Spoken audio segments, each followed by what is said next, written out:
কিছু মানুষ আমাদের কাছে ইসলামকে এমনভাবে প্রেজেন্টেশন করে, এমনভাবে উপস্থাপন করে, আমরা ভাবি ইসলাম কতই না কঠিন, কতই না কষ্টকর।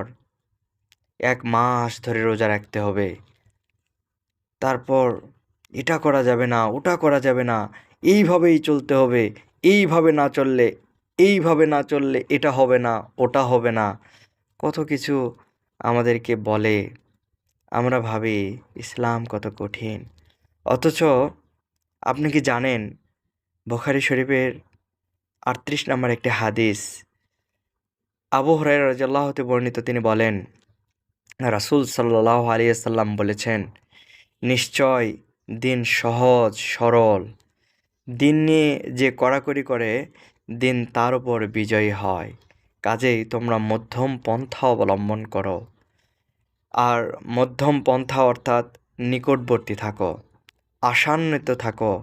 সকাল সন্ধ্যা ও রাতের কিছু সময়ে ইবাদতের মাধ্যমে আল্লাহর সাহায্য প্রার্থনা করো। আমরা যদি দিনকে কঠিন করে নিই, আমরা যদি দিনের বিষয়ে বাড়াবাড়ি করি, তাহলে মানুষ এখান থেকে দূরে চলে যাবে, দিনের প্রতি থেকে মানুষের ভালোবাসা কমে যাবে। আসুন, সকাল সন্ধ্যা রাতে কিছু সময়ের জন্য আল্লাহর সাহায্য প্রার্থনা চাই। আমরা যে পাপ করি, এই পাপ থেকে ক্ষমা চাই, আর বাকি সময়ে আমাদের জীবনের জন্য ব্যয় করি। আমরা যারা ছাত্র আছি, লেখাপড়া করি, আমরা যারা কর্মজীবনে আছি, সাংসারিক জীবনে আছি, কাজে লিপ্ত থাকি। কাজে লিপ্ত থাকার পাশাপাশি আল্লাহর ইবাদতটা ঠিকমতো করি। মধ্যম পন্থা অবলম্বন করলেই তো দিনটা সুন্দর, দিনের প্রতি ভালোবাসা আসবে, ইসলামের প্রতি ভালোবাসা আসবে।